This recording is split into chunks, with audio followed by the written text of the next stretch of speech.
What's up, guys? It's Migs with Market Open. Let's go ahead and do the Market Open recap. Didn't take too many trades this morning. It was relatively kind of slow. Didn't have too many things on my watch list either. As you can see, I only had 4 things here on the watch list, and some of the numbers I threw up this morning are kind of small. It kind of had its good things and its bad things on it. So I'll show you guys what I'm talking about here. Now let's go ahead and get started. So the first trade I took was on CLSD. CLSD was a continue. Well, it was. I wouldn't really say a continuation play, but it was more of a kind of a bounce play from yesterday.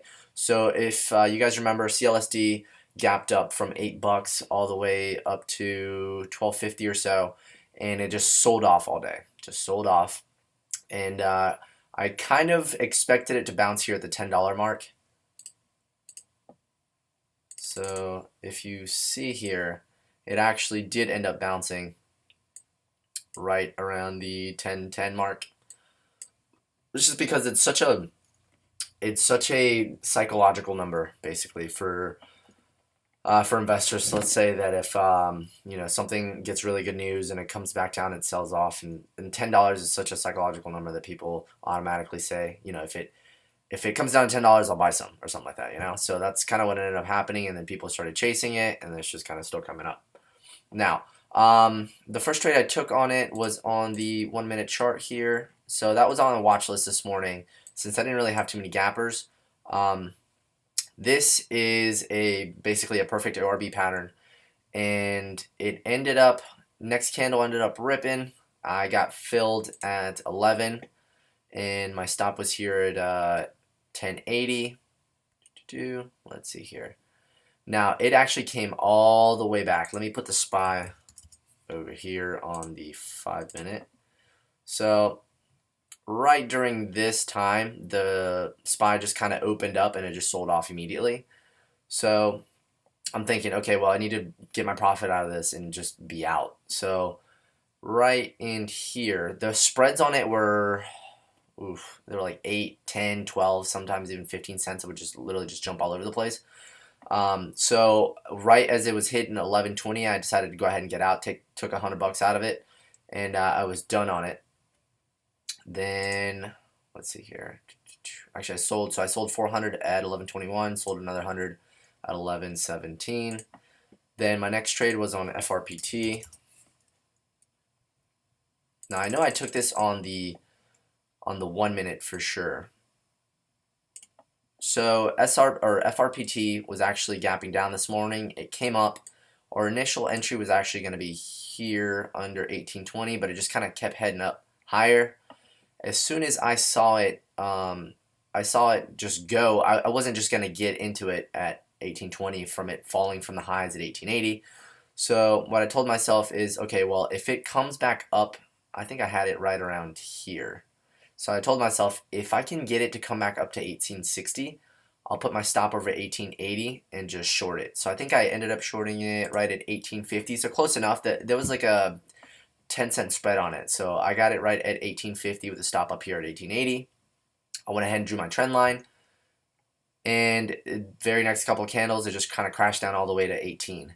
Now, I didn't really look at the daily until I started bouncing off of the 18. But if we actually go back, let me put 200. So if you actually go back and look at what the 18 means to this stock, it's actually bounced here several times. So you have 1, 2, 3, 4, 5 times just in the past couple of months alone. Actually, just in January and February alone, that it's bounced at $18. So obviously this level is very significant for that stock. So without knowing that, I didn't cover at 18. I really should have. Although it could end up breaking, but just the volume is so low that it was very jumpy. So should have covered down here at 18, but I didn't. FRPT actually ended up bouncing all the way back to, what was it? I think I ended up covering it. I was like, okay, well this thing sucks. And the market actually was starting to come back during that time. So I think it was starting to curl back up here, and it broke over this little pivot. So I was thinking, all right, well, let me just get rid of this before I take a loss on it. I got rid of, let's see, FRPT right at 1840. Ended up making $25. Not a big deal. it actually came up all the way to 1860, so it would not have kicked me out. And it's just kind of still floating there at the 18 mark, which it might break, but I'm not going to sit here all day and beg for the thing to break, so might as well just take the profit and get out. Let's see here, switches back. All right, so that was FRPT. Then we took a trade on BZoon. Now, looking back on this, I wish I would have kept it. We were near lows during this point, so let's see here. I think it was right around here. I think I got in right at 956. Yeah, so right here within this candle, it was breaking back over 43.30. My stop was going to be here. So the reason why I got in is because I noticed that there was a triple bottom there. So it just kept hitting, and it was holding. So I was going to wait for it to curl back up. My initial entry was actually going to be over 43, but I wasn't quick enough. So it just kind of jumped. It went 42.80, 90.95, 43, and just went. So didn't get in it. I went ahead and got in at 43.30, just kind of lowered my size a little bit, and set my stop down here at the 42.70 mark. Then the market actually started coming back down. So what time was that at? That was around 10 o'clock. So right here within this time, I was trying to play it safe. You know, we broke under the lows, and I was thinking that the market had picked a direction and we were going to head lower. So I ended up selling it for, let's see here, a $26 loss.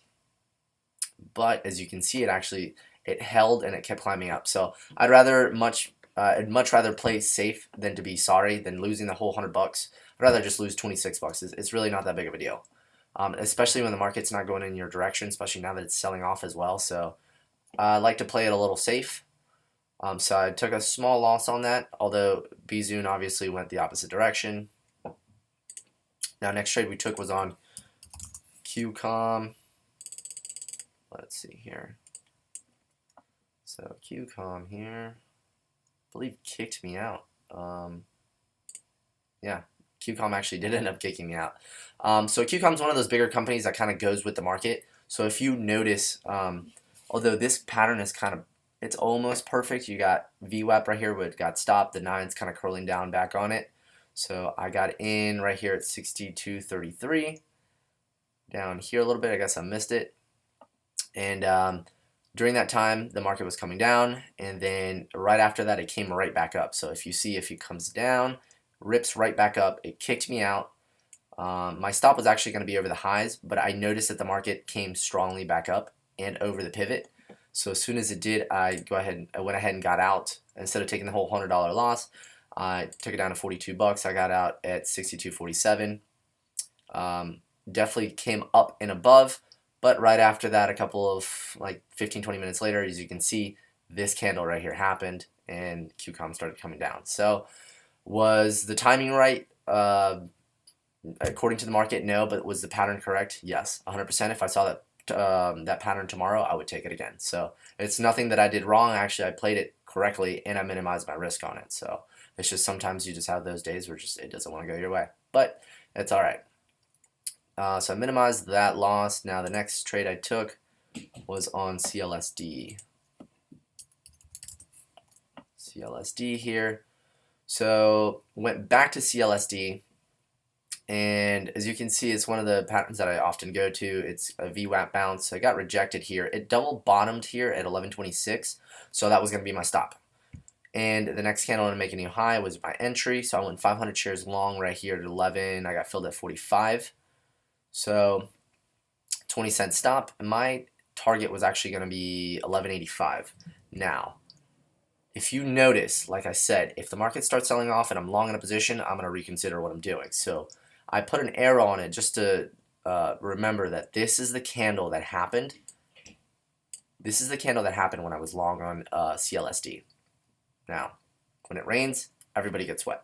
So, almost everybody apparently, because CLSD didn't actually really get affected by the market because it's mostly a under $10 stock. So you see it gapped up down here from $8. It's mostly been going around $6, so it's not really affected by it. It's actually covered in the IWM, which is Russell 2000, which is mostly the small caps. So it wasn't really affected too much by that sell-off in the SPY, and I would have hit my target here But when I saw this candle, it's just automatically, I thought, okay, I got to start lining my position or I have to get completely out. So I was sitting at, I believe, like $80 or so. So I said, okay, I'll take that and I'll just be green for the day and be done. So I did end up hitting my target, but as you can see, the SPY completely ended up selling off. It broke down near the lows, and we are continuing to trend lower. So usually what I would do is I would get out just like that. But as you can see, CLSD was not really affected by it. I would have hit my target, but I'd rather be safe than sorry. I guess that is all the trades. Actually, I'll talk about TGT. I wish I would have taken this trade. I really wish I would have taken this trade. I didn't see it until later. Somebody called it out in the room. And right here, so TGT was actually gapping down on earnings. It kind of got bought up, so I just put it on another monitor. I didn't really pay too much attention to it because I was thinking it was going to fill the gap. So right here, it actually ended up selling off with the market at the beginning of the day. So this is there was nothing for me to base my risk off of, so I didn't take it. So it pulled back up and went sideways. It hit VWAP and the 9, and it made a basically quadruple top here. So obviously that would be your stop. It comes up next candle to make a low right here. Could have gotten filled at 73.52, 300 shares, and stop would have been right here at 73.80. So let's just see here. So that's 1-to-1. That's 2-to-1. That's 3-to-1. So 3-to-1, 4-to-1, almost 5-to-1 that actually almost 6-to-1 that I could have gotten on this trade, but I just didn't see it. This thing literally lined up perfectly. It's just I did not have my eyes on it. So this is my one regret for the day, not taking TGT on the short side. So, but either way, that is it for today. And if you guys have any questions, make sure to put it down in the comment section below. Also, the link to our Facebook group where I put my watch list every single day for you guys to profit off of is down there. Make sure that you guys go ahead and join us, and I'll talk to you guys next time. Bye.